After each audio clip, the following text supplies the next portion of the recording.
and talk a little bit about champagne. Champagne. The sham is just a pain. Anyway, in the 19th century, Madame Pommery was an absolute icon in the world of champagne. The haunted stuff, the creepy stuff, the underground, subterranean caves that are actually still in Reims. The corks started popping. And this sounded like gunfire, and I got out of bed crazy fast and wondered what the hell was going on. But weirdly, the one bottle where the cork did not pop was the bottle of Pommery. Make of that what you will. I'm not necessarily trying to tell you that that was the ghost of Madame Pommery protesting about the other brands being in her former institution. But that could actually be the case. You're like, cool. That falls down, game over for me, and then I will be the one haunting Domaine Les Crayeres. Why did you go on that show? Why did you do first dates? And the honest answer to that is, it is my absolute worst nightmare to go on a date with a stranger. The conversation could be like, what do you want to eat? Oh, by the way, I married a ghost. That does make me look slightly bizarre. Before you make a judgment about someone, consider the bigger picture, consider the wider story. Guten Tag, it is Brocarde here. Sorry, wrong country, wrong language. Bonjour, it's Brocarde here. And I am currently in Reims, in France. This is a little bit of an impromptu video. I ended up at the most stunning hotel, which is a former 19th century castle. And I hadn't planned to do anything here. I hadn't planned to do ghost hunting. I hadn't planned to film anything, but I thought, I'm in this stunning, stunning room, and this building has an amazing history. So why not pull the camera out? Why not share it with you guys and talk a little bit about champagne? Champagne. The sham is just a pain. Of course, Reims is in the middle of the Champagne region, and most people visit Reims for the champagne, for the history of champagne, to do cave tours, and of course, to taste champagne. So, champagne. For those of you who are sober, it's still quite fascinating. I love the whole history of this region. And this is a hotel called Domaine Les Crayeres. So the history of this hotel is quite fascinating. It was commissioned by Madame Pommery. And of course, you will have heard of the huge champagne house called Pommery, which is actually just across the street from this hotel. Anyway, in the 19th century, Madame Pommery was an absolute icon in the world of champagne. And as a female figurehead of a champagne house, she really made her mark on history. And she instructed that this gorgeous chateau-style residence. At the time, it was built to be the house and home of her youngest daughter, Louise, who was marrying in to the French royal family. So this was someone's home. Believe it or not, this beautiful building was once home to the ancestors of the Pommery institution. But it wouldn't be a Brocarde video if I didn't touch on the ghosts. The haunted stuff, the creepy stuff, the underground, subterranean caves that are actually still in Reims. Now, most of you know, champagne is stored in caves, often for years and years and years. And the longer it's stored, the higher the vintage, usually the higher the price, etc., etc. But most of you may not know that during the First World War, these caves, there's a whole network of caves underneath Reims, and these caves were actually mini cities. Everyone went underground to shelter from the bombings of the war. And there were schools down there, churches down there. There were cities and communities living in the caves of Reims. And of course, there were deaths in the caves of Reims as well. This is all very fascinating. And in terms of chateaux, 19th century isn't really that old. This chateau was built in the very early 19th century. So we're not talking about thousands and thousands and thousands of years ago, but it still has a little bit of a creepy feel. that leads me to quite a personal ghost story from Domaine Les Crayeres. So, as I said, I'm not here on a ghost hunt. I'm not here to film paranormal activity. I'm not even here to discuss any resident ghosts that this place may have. This is an impromptu video, as I mentioned at the top.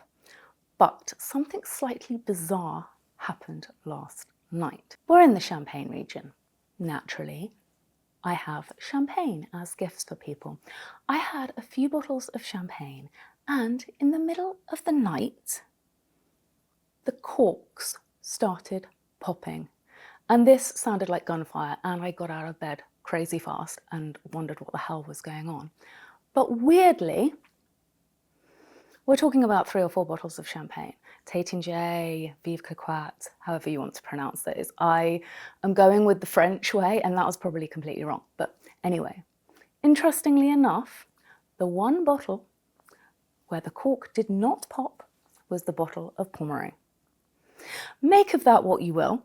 I'm not necessarily trying to tell you that that was the ghost of Madame Pommery protesting about the other brands being in her former institution, but that could actually be the case. Domaine Les Crayeres could actually be haunted by the ghost of Madame Pommery, and she could have been making a very dirty protest about the fact that there was bottles from her fierce competitors in her former mansion. Interesting story though, huh? And kind of annoying because now I cannot gift people their champagne bottles as intended. Here you go. Happy birthday. Here's an open bottle of champagne. But there's a very good story to it. Doesn't quite have the same ring to it, does it, sadly? Spooky, weird happenings aside, this hotel is, in my opinion, the only place that you want to be staying if you are coming to Reims. Now, naturally, it's a little bit special. It's a 5-star hotel. It's pretty much a castle. I feel quite at home here, funnily enough. In fact, I feel like I should live in a castle, so maybe I won't actually check out. I mean, I wish. But it's kind of very, very me. I love chateau-style architecture. I love vintage furniture. I love attention to detail. And the amazing thing about hotels like this is they have specific and beautiful attention to detail. Now, as you can see, there's a lot of yellow and there's a lot of blue, and it's very, very regal here. You cannot escape the fact that this is a castle-style hotel. It feels extravagant and it's very, very picturesque, which is why I wanted to pull the camera out. And I just spun around. This is the bed, and it is one hell of a bed. I mean, look at that. That's kind of bougie and kind of terrifying, because when you're lying on the pillow and you look up and you see that massive, heavy frame, you're like, whoo, if that falls down, game over for me, and then I will be the one haunting Domaine Les Crayeres. The ghost of Brocarde, who never left, checked in, had a very bizarre encounter, never left because she got KO'd by a huge photo frame. Now that is a tale that obviously hasn't happened because I'm awake and I don't plan on getting back into bed. But I just wanted to show you, this is the bedroom. This is actually called an imperial room. And I hate it when hotels call rooms suites and it's literally a bed with a little seat at the end of it, and apparently that's a suite. But this room is called a room, and it could very easily be called a suite because, as you could see a minute ago, there's a huge sofa, there's a huge lounge area, there's a huge bed. If you go into the bathroom, there's a walk-in wardrobe, there's bath, sinks, everything you can expect. This could get away with being called a suite. So I just wanted to share this stunning location with you. I'm not sure whether this is going to be part of a France blog, if it's going to be a standalone video, if it's going to end up in the bin, I have absolutely no idea. But I thought, because of everything that's going on at the moment, I thought I would address some of the questions that I've been getting on social media and via email and via messages.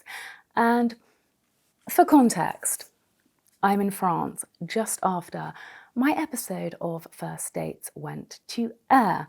I have a lot of people asking, why did you go on that show? Why did you do first dates? And the honest answer to that is, it is my absolute worst nightmare to go on a date with a stranger. Now, whoever that stranger might be, this is no shade to my date or anyone else, but it was my absolute worst nightmare to date a stranger. And you might be thinking, well, in that case, why are you going on a show that's about dating a stranger? And I feel like all of those kind of things that scare me, I'm in that phase of my life where I want to go at them full throttle. I don't want to be scared of things like that, like going on TV and going on a date and being filmed interacting with people. That's a stupid, irrational fear. So I'm going full throttle towards anything that scares me and embracing those new challenges. And for context, this show was filmed probably about 18 months ago, so there's a huge amount of time that elapses between filming it and the viewers getting to see it. So it's not exactly how my life is right now. At the time, I had just divorced my dearly departed, gorgeous ghost husband, Eduardo. And this was actually the first date that I went on after that whole paranormal relationship and paranormal encounter. And of course, I feel that the show did want to capture that moment where I told my date about my ghost relationship. You know, it's not typical to walk into a room knowing someone for 5-10 minutes and saying, oh, by the way, and start talking about your exes. It's not normal to go into a date and start talking about your exes at all. But a lot of people say, well, you know, you're talking about this ghost romance so much. And of course I am, because it's not a normal occurrence. It's not normal to have paranormal. I mean, it's more common than I first thought. Like, the further I get into exploring the paranormal world, the more normal paranormal encounters seem to be. And there are a huge amount of people that have had quite vivid paranormal encounters. And I think things like that do have to be talked about. You know, this isn't a relationship with a living ex. You know, I'm not airing my dirty laundry in public. Like, I don't really talk about people who are actually in my life. But in the context of it being a ghost relationship, I think there is a human interest in that. Even if you're not interested in my specific story, I think hearing about ghosts and the possibility of supernatural happenings, phenomena, there is a huge community of people who go ghost hunting. There's a huge community of people who are dedicating their lives to find evidence that ghosts exist. And I mean, a lot of it is kind of funny, like when you see like a little blurred shadow or strange things happen. That's why when I'm explaining things, I try to be as rational as possible in my explanation. It's like the champagne popping. Pretty weird, to be honest. The weirdest thing about that whole thing is the fact that one bottle didn't pop, and that was Pommery. And I think that's what makes it very, very exciting and has the potential for that to be a supernatural experience. Whereas if they'd all have popped, you could say, you know, they're next to a radiator, which they weren't next to a radiator. But, you know, it's still an interesting little story, regardless of whether you believe that was a spirit. It's still an interesting topic to discuss. And I'm digressing. Like, I talk a lot, which is why I actually quite enjoy making videos like this. But I think I have digressed a little bit about explaining the reason why I went on first dates. And I think as well, a lot of people really do. You have to appreciate that this takes a whole day of filming. I mean, I don't want to spoil anything for the program. I don't want to go into like the ins and outs of the process of being on first dates, but you spend quite a lot of time filming, it's fair to say. And of course, the context of situation gets cut off. As you can probably tell by this video, I will take a very long time to explain a situation, but in an edit for a TV show, when they have like 10 minutes to show everybody's date, the conversation could be like, what do you want to eat? Oh, by the way, I married a ghost. That does make me look slightly bizarre, but of course there was a whole conversation leading up to that point, and there was other things that happened, crazy stuff that happened, which I won't go into. But the context is sometimes always lost, and the reaction isn't always the reaction that the person's making. I noticed a lot of kind of eye rolling and sipping put in different places. But, you know, it's a TV show. Like, that's what you sign up for. That's what you expect. But everyone who's reached out to me with lovely messages, I thank you so, so much for that. Like, I am such a creative soul. I mean, regardless of whatever you think about ghosts, whether you believe they exist, whether you think I'm an absolute basket case, whatever you think of me, I have really, really appreciated those people that have taken the time out of their day to reach out to me and say, I love your music, or you came across really well, you're lovely, don't worry about it, I believe in ghosts too. You know, those kind of people who have like stuck up for me and are forming part of this community that I'm trying to build. And, you know, it's kind of like a group of we're the weirdos, we're the misfits. And the way these people have come to my defense and stood up for me, I think that's a really, really beautiful thing. I think sometimes before you make a judgment about someone, consider the bigger picture, consider the wider story, consider that perhaps something got lost in context, or perhaps something got lost in translation. It's so easy to make judgments on people so quickly these days. And, you know, it's just very hard to get your personality across when there's such a small window to do so. So I am really, really thankful of people that see the bigger picture and who enjoy my music. And I'm thankful that if someone heard my song on that show and is now a fan and now listens to me on Spotify, then that's a beautiful thing. Like, it's nice to be able to share my work in unconventional ways. And I think when you're a music artist, you do have to attract people in unconventional ways sometimes. People don't always like the hard sell, like, this is my single, you must listen to it. It's nice when people discover your music in different ways. So that's kind of all I wanted to say. I could speak about it for hours and hours and hours, but just to address a small amount of the comments that I'm getting, and to just say thank you to everyone who's been so kind and everyone who's been so lovely. So thank you. Thank you, all you lovely people. And bleep, bleep, bleep to the not so lovely people. It takes all sorts. It takes all kinds of people to make the world go round.